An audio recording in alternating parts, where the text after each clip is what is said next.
Hello and welcome to Enchantment of Eternity's review for The Bad Batch Season 1. In this video, I will cover every episode of Season 1 of Star Wars The Bad Batch.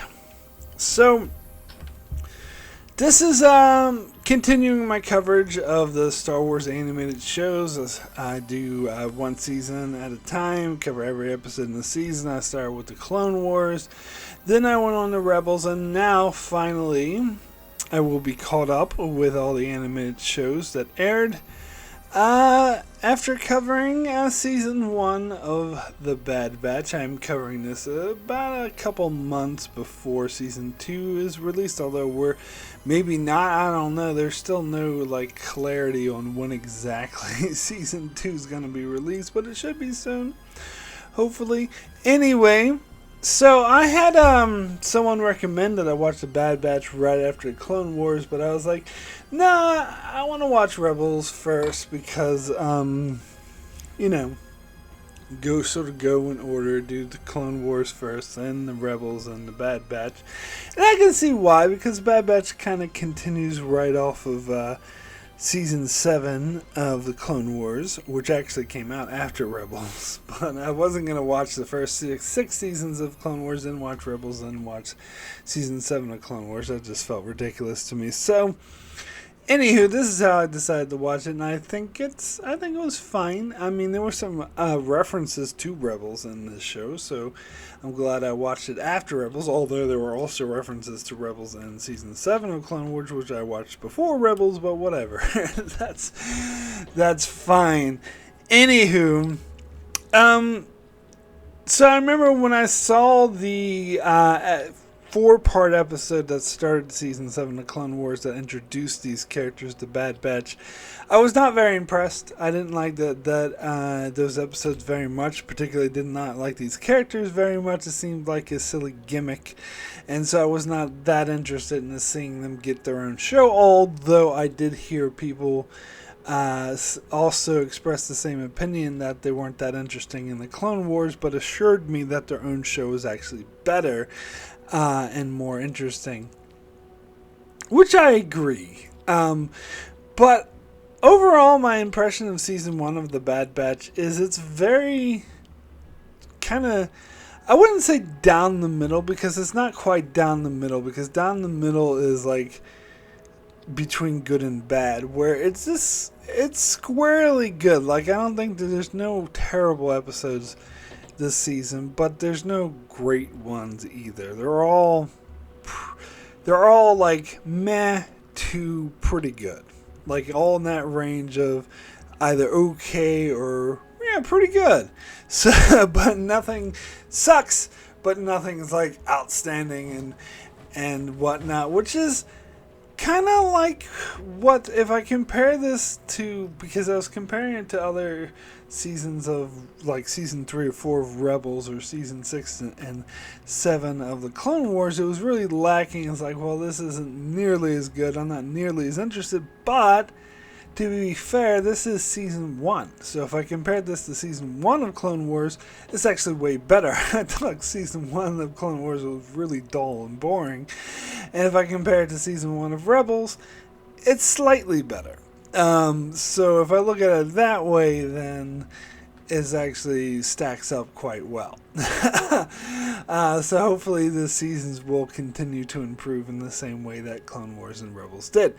Now, these characters of the Bad Batch themselves, I guess it makes sense for a cartoon, but it's just a collection of stereotypes and cliches, like more so, way more so than most shows, and it's, I guess a lot of cartoons did this that I watched when I was young, but I was young, so I didn't notice or care. And so maybe this is sort of aimed at that younger audience who doesn't notice this. But, and to be fair, there's actually a lot of sci-fi shows that that do this as well, stick with the stereotypical cliche. So, and in fact, this kind of reminds, the cliches reminded me a little bit of like Ninja Turtle cliches, how each of the 4 characters have their own stereotype personality.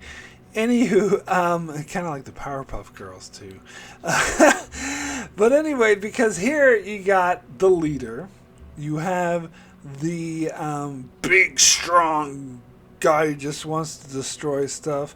You have the smart guy who's really, really smart at figuring shit out. You have the snarky sniper guy.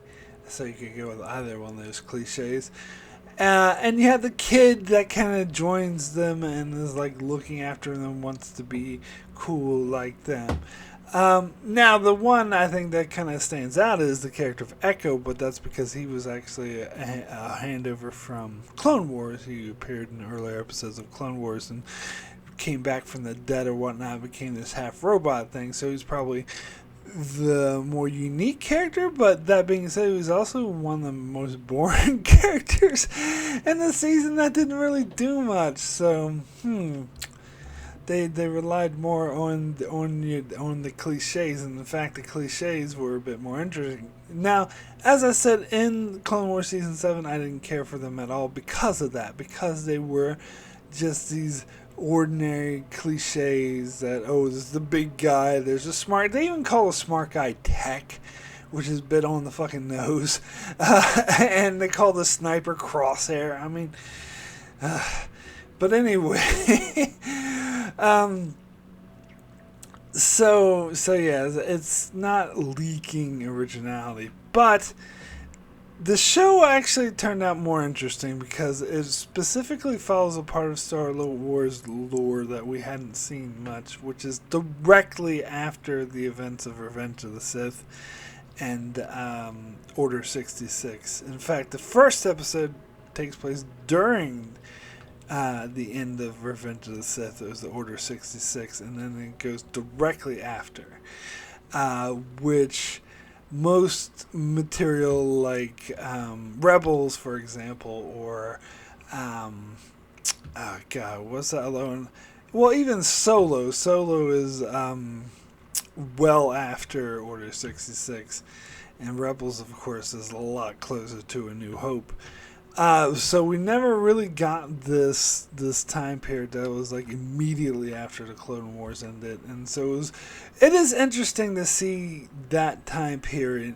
And so I tend to like the beginning and end of the season the most that dealt with that. In the middle, it felt like they were just doing another Mandalorian-esque episode where it was more about mercenaries or bounty hunters, and they're going off on a different adventure to save different people every week, which I already get that from The Mandalorian, and like I don't need that here as well.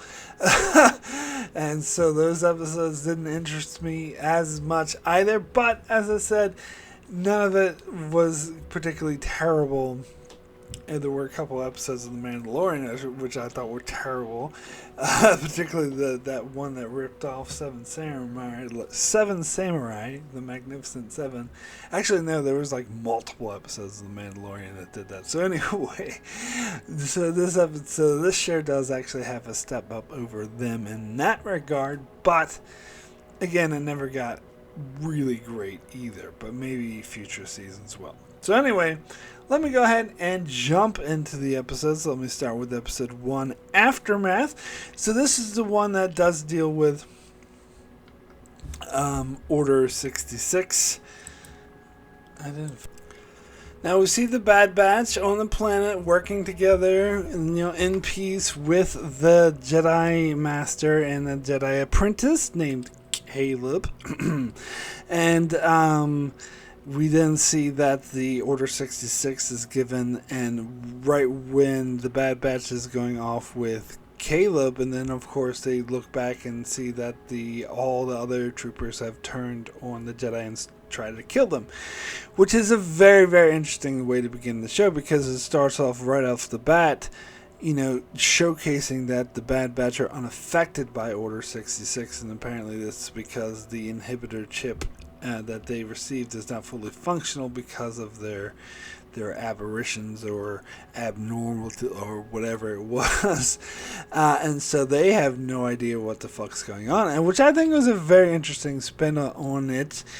But apparently, though, the one crosshair amongst them was, in fact, affected by his inhibitor chip, and thus did want to execute Order 66. Or, they kind of alluded to that at the end of the season. Maybe it wasn't, but I think it was. But anyway, so Hunter just assumed that the Bad Batch were all on board and protecting the apprentice, and so he goes off with Crosshair until Crosshair actively tries to kill Caleb, and then Caleb runs away from him, thinking that they're all trying to kill him, and Hunter begs him to trust him, but he doesn't. He runs away, but Hunter still manages to get the other clones off the scent, and so Caleb gets away.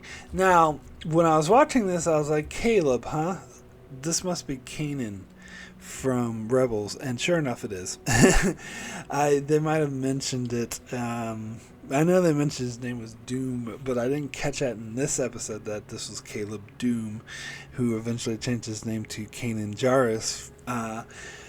So I didn't really catch that, but I did get that because I just watched Rebels, and I knew from his backstory was that he had escaped Order 66 while his master had not, and he wasn't there to see her die, because that was a plot point in Rebels where he thought maybe his master was still alive, but in fact she was dead.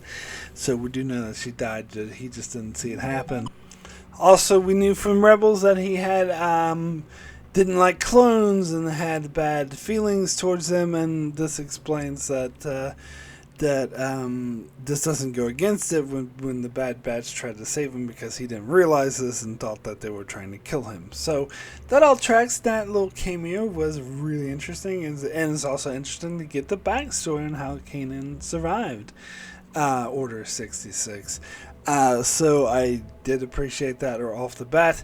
And then we see the Bad Batch return to Camino with all the other forces, and they're starting to wonder what the hell is going on, and with this new empire is announced, and we see Palpatine's speech probably pretty much verbatim, and they're questioning their place in this new empire, and Tarkin shows up, and he sees that he can sense that there's something off about them and that they might not follow orders, so he sends them to kill to his planet to kill insurgents, is what they call them, but basically it's a bunch of civilians.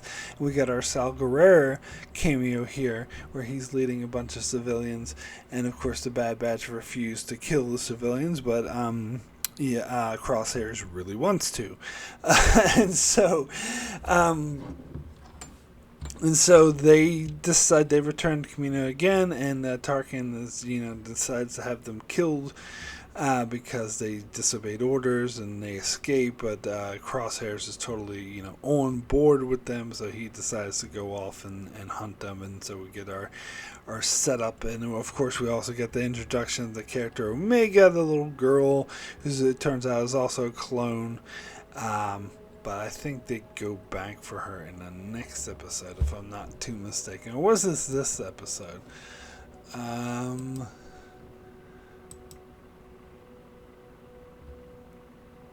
No, it was this episode. They go back to Camino for her and get her. And so they all run off, and that's the setup for the show. So, yeah, pretty strong. A premiere, pretty strong way to start the show. I thought it was interesting. It was definitely made these characters way more interesting than I thought they would be from watching Clone Wars. So next we get into the next episode, Cut and Run, which I thought was also another really strong episode, where they go to one of their contacts for help. And if I am not too heavily mistaken, I believe this is the same character that was shown as the deserter in the episode The Deserter in the Clone Wars. Who's a clone who decided to hang out and have a family, but he's trying to get off world because the Empire are taking over the world, and so the Bad Batch kind of team up with them and help them, and then Omega makes friends with the little children and all that. That was all intense as well. Yeah, really enjoyed it. It was a really great way to continue on with the show. Now, next we'll get into the next episode, which is called Replacements. Which this episode, yeah, I didn't really care for this one that much. It was mostly boring about them crashing on the moon, and they're trying to make repairs. Whereas a monster like runs off with the piece of equipment they need in order to get the ship functional, so Omega proves herself and gets it back from the monster or whatever. It was, I don't know. And then they give her own bunk and whatever. I don't know. I actually found all that pretty boring. And then Camino, we also get a side plot with Camino where the Empire's kind of taken over, and the Caminans, or however you call them, are getting really worried, which, as we see, they very much should be, because the Empire is deciding to hire troops and train troops instead of using clones, and so they're talking about moving away from clones, which makes a lot of sense, because that's in the original trilogy. We do see that they're not clones. Now, I think a lot of people were kind of confused about this and assumed, I saw some comments assuming that the stormtroopers we saw in the original series were clones, but it was confirmed elsewhere that they in fact are not. Yeah, and when Force Awakens first came out and this Finn was a stormtrooper defected, I was like, well, was he a clone? But no, they stopped using clones after the Clone Wars, which is why they call it the Clone Wars. But anyway, and here we get that story of how that happens, which was, kind of interesting, but still, I thought this episode was average at best. So next, we get into the episode called Cornered, where the Bad Batch are with Omega on this planet, where a bounty hunter, not just any bounty hunter, of course, it is Fennec Shand? Is that her name? Fennec Shand from Mandalorian and Book of Boba Fett, but of course much younger when she's first getting started out as a bounty hunter, appears, and apparently even at this very young age is still an awesome bounty hunter, and kidnaps Omega, and then Hunter and all of them had to fight back and they get her back. And so, yeah, this one was, I enjoyed this one a bit more than the last one. It was pretty interesting, pretty intense episode. So then we get into the next episode, which is called Rampage. Now, this is the episode where we're introduced to Sid, because Echo apparently knows of a contact that helped the Jedi from time to time with intel, named Sid, and they go to this bar and find this really cranky woman, like green looking alien, horned alien type thing, who Omega figures out is named Sid. And by the way, I love the running jokes that they had where they gave Omega a comm unit, and she keeps using it all the time, and she was like, and they keep telling her it's not a toy, and even though she was standing in the same room with them, she uses it to go, understood, or roger that. And here is when they're all the Bad Batch is standing around talking about, where's Sid, where can we find Sid, and because they actually asked Sid, where is he? They're just assuming Sid's a male. And she's like, I don't know what you're talking about. Never heard of them. And then, but Omega figures out immediately, this is Sid, and I like how she uses the comm unit, even though they're standing, right next to her, to go, I found Sid, and then points to her. I thought that was pretty funny. But anyway, the rest of this episode was kind of dull. They go off to rescue. I can't remember what the name is. There's this.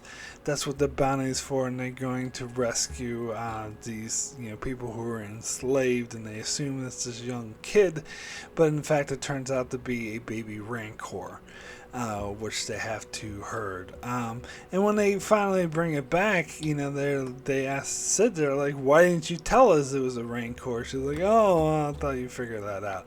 That's actually kind of dumb of her. That's actually really dumb of her to not tell them, because they would have been more like, what if they not figured that out? And they could have been more prepared if they knew their mission was to retrieve a baby Rancor rather than, slaves. So I did think that was a bit ridiculous, but for the most part, this episode was just kind of dull. So then we get into the next episode, which is called Decommissioned.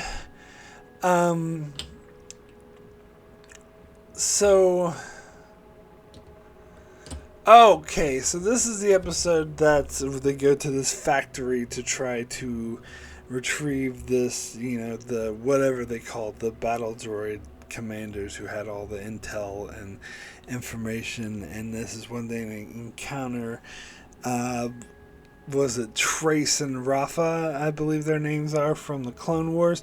Now, as I talked about in Clone Wars Season 7, apparently everyone seemed to hate these characters. Like, in the 4-parter they are in, people seem to think it was the worst the show's ever done, and I absolutely can't stand it.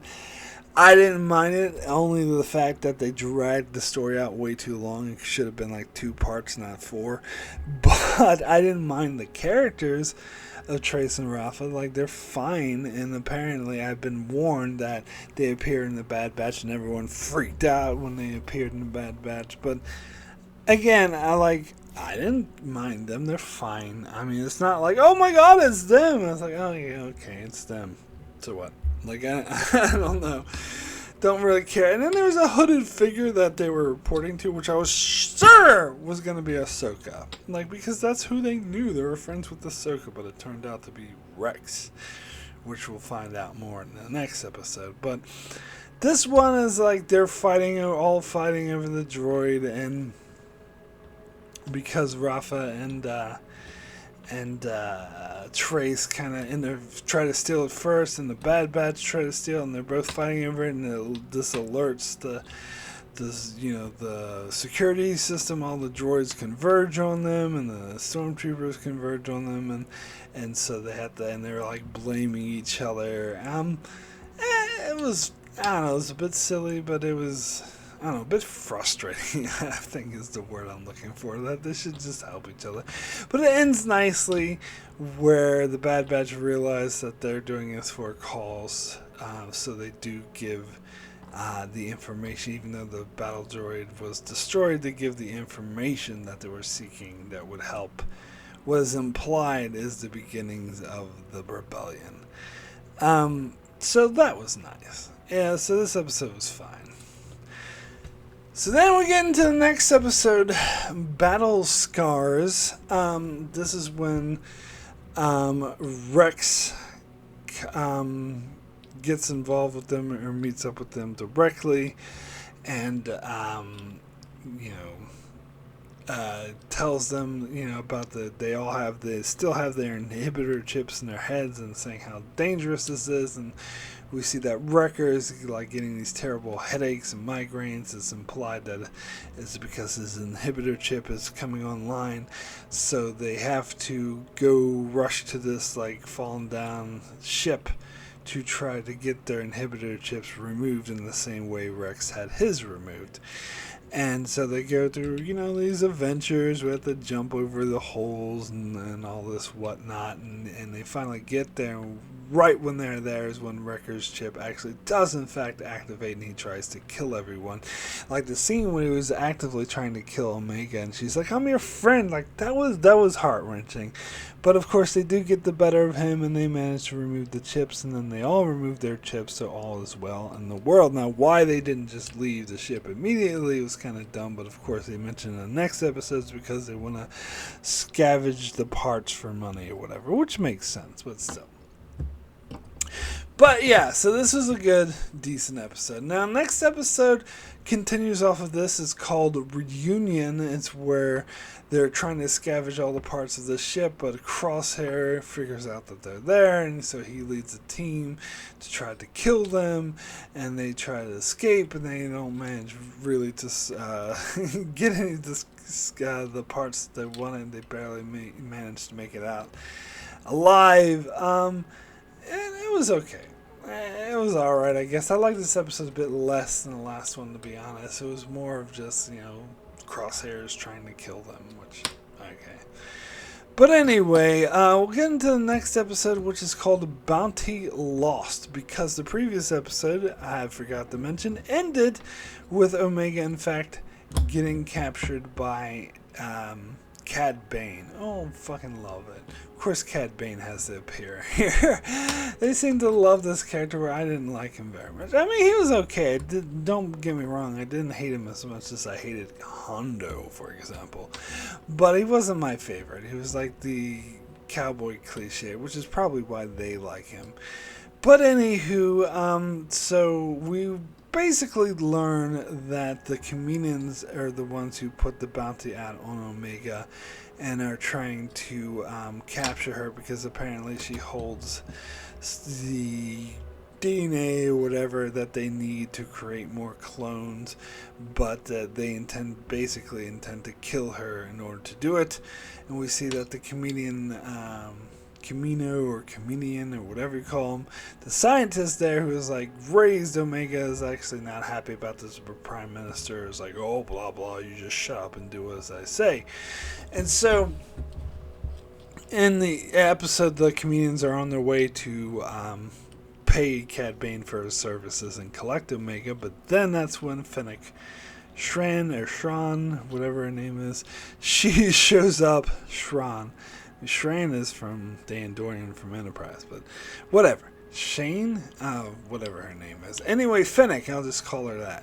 She shows up and she, tries to take Omega from Cad Bane, so the two of them end up fighting, and Omega is trying to get away and return to the Bad Batch, while Fennec and Cad Bane fight each other. And we learned that Fennec was actually hired by that Camino scientist to steal Omega from Cad Bane so that so the Comedians wouldn't get their hands on her, because the scientist didn't want Omega to be killed. And so she was kind of defying her Prime Minister to do that, which was interesting. And so when Omega ultimately escapes and returns to the Bad Batch, Fennec, tells the scientist who hired her, I lost her, but explains that Omega's with the Bad Batch. She's like, oh no, that's all good. As long as she's not with, Cad Bane or not going to be returned to be killed, that's all good. Just let her go. So that was an interesting twist. A pretty exciting episode, so pretty much like this one. Pretty good one. So next we'll get into the next episode, which is called Common Ground. Which is kind of a boring episode. So that yawn was real. Anyway, so this former senator of the Separatists hired the Bad Batch, or the droid, shall I say, hires the Bad Batch to rescue him, and they're all being pissy about it, especially Hunter's like, oh, we used to fight the Separatists, well, now we're helping them. And I guess it shows that they had to adjust to their new sort of standard, and the Empire, of course, is taking over their planet as well, and they, were going to use the senator as a pawn, but he refused, so they arrested him, and so they team up with the droid to rescue him. Now, it was fine, I would guess. It was fine. So next we get into a two-parter, the first episode in which is called Devil's Deal. Now this mainly, especially this episode, the Bad Batch barely appear, and it's mainly just a prequel episode to Rebels with Hara as a young girl. And it's basically just about her and her family. Her family we also met in Rebels, and how she was estranged from her father, but they were all fighting the Empire. And it sort of fleshes out that backstory more. It tells her as a young girl about her taking pilot lessons and wanting to be a pilot, and sort of foreshadowing that. Well, here's the thing. When I was watching when I was watching this season, Bad Batch on Disney Plus, I fell asleep sometime in the previous episode, and I woke up in the middle of this episode to hear Chopper going, rah, rah, rah, rah, rah, rah, rah, rah, rah, and then at first I was like, what? I thought I was watching the Bad Batch, not Rebels. The Disney Plus switched it to Rebels. But then when I fully woke up, I realized that Hera was a young girl. I was like, oh, wait, this is just a prequel thing. But it was cool seeing Chopper again. I will say Chopper had less of an attitude in this time period, which kind of makes sense that he would develop the attitude as he got older and had to deal with more shit.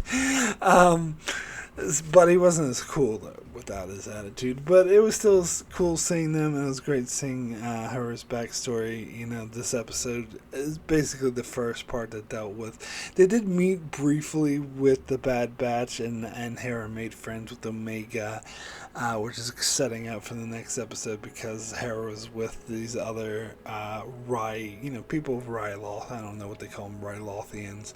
But anyway, as they were going to buy arms to fight the Empire, but then they're immediately caught, and Hera uses the piece in order to ensnare her father, the senator, which the Empire kind of had it in for anywho, and they just used her as an excuse to do so.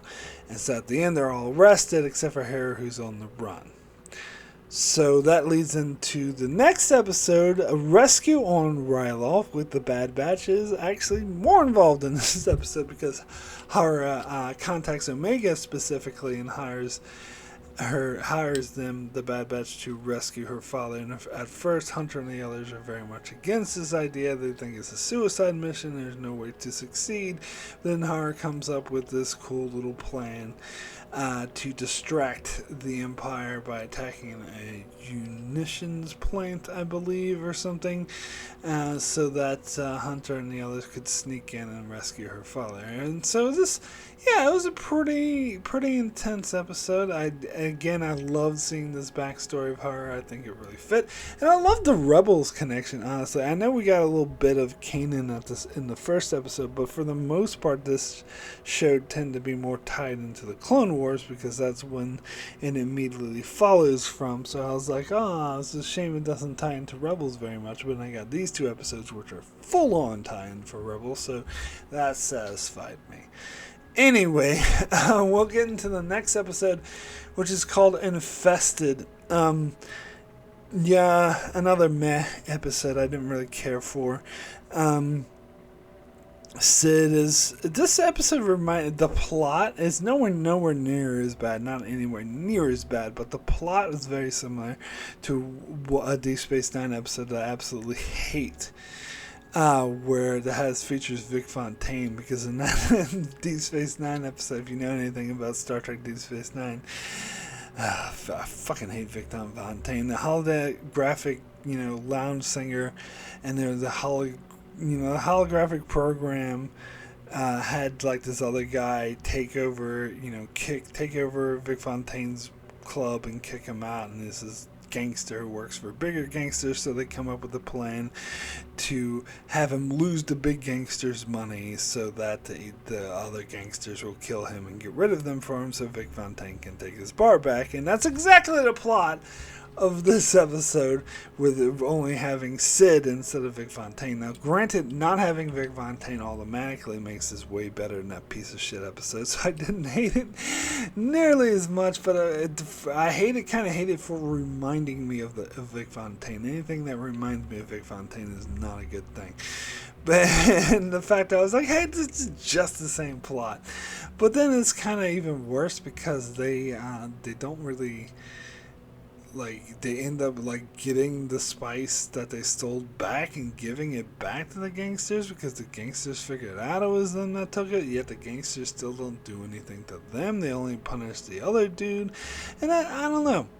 This is all a bit silly to me. And the whole thing about those weird bat creature thingies that they had to run away from. As soon as Sid mentioned them, obviously this is a Chekhov's gun situation. Of course we're going to fucking see them. But I don't know. I didn't really care for this one that much. Anyway, we'll get into the next episode, which is called War Mantle. This episode's fine. Rex contacts the Bad Batch out of the blue, and the Bad Batch decide to abandon their current mission to go rescue this guy that Rex knows, and apparently he's like training the new stormtroopers who are not clones anymore. And instead of just telling the Bad Batch immediately that there's not clones, they're just human conscripted militia or army, whatever. He lets the Bad Batch fuck up and fumble before, like, oh yeah, that's right, these aren't clones. Like, why didn't you mention that to begin with? But anyway, they barely manage to get away. In fact, Hunter does not manage to get away. He has to be left behind, which Omega and the others are freaking out about.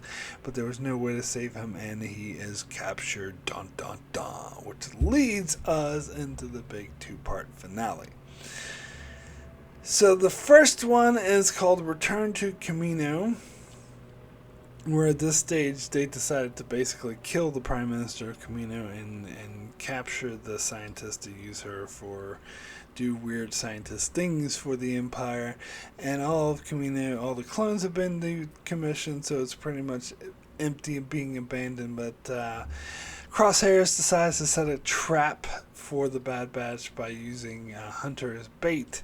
And they fall for the trap, which was kind of disappointing that they fell right into Crosshair's trap. But then Crosshairs decides to kill the other stormtroopers there because he wanted to constrict, or not, I keep using that word, he wanted to get the Bad Batch to join the Empire. He's like, look, we've always been brothers, we're brothers now, but you should join my side rather than me just joining you on the run as mercenaries, that we're meant to be soldiers, so we should fight for the Empire. In the meantime, the Empire is completely abandoned and decides to destroy the place, knowing full well Crosshairs is still there because they don't give a fuck about him yet. Crosshairs is still loyal to him, yet he says that his chip was removed, and we see a cut on his head that follows this. And why is he being such a moron? Like, I don't know. That I didn't buy, but it was still pretty intense. Pretty amazing episode, so I did like it. So finally we get to the finale, Camino Lost, which I thought was a really intense episode. I didn't think it would be that good because it's basically just about them trying to escape the damaged and destroying city of Camino that was destroyed by the Empire, and it's sinking, and they're trapped, and there's water flooding everywhere. I think what really made this episode for me is the return of that droid. God, what the hell is that droid's name? Hold on, I'm going to look this up. Oh, it's not here. Oh, AZI-3. AZI-3. Or is AZ-1-3? I think it's AZI-3. But anyway, I love this droid from the Clone Wars, and he did appear in earlier episodes of this show, and I was kind of disappointed when he disappeared shortly thereafter. But now, of course, he's back again. And I liked his interactions in this episode, and how he and Omega saved Crosshairs, and how he's running out of batteries, and he's, trying to get everyone floating them up from water, but he loses batteries and is about to die, and Omega jumps back in to save him. Like, that was really heartwarming. Like, that was actually surprised how invested I was. And to be fair, like, the music was very grand in this and the previous episode, so that also helped contribute to the epic feel of it. And of course, Crosshairs ended up saving them, which shows that he still has some good in him. But he says it's, that they're even because they had saved his life at the start of the episode.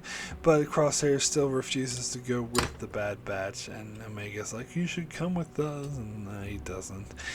Setting up for this, him to be an adversary going forward, even though I think he's being obtuse at this point. Like, the fact that he's not being controlled by his chip bothers me, because that would explain why he's being so obtuse. But anyway, still great episode. As I said, I was surprised how much I was invested in it. So really good, strong way to end the season.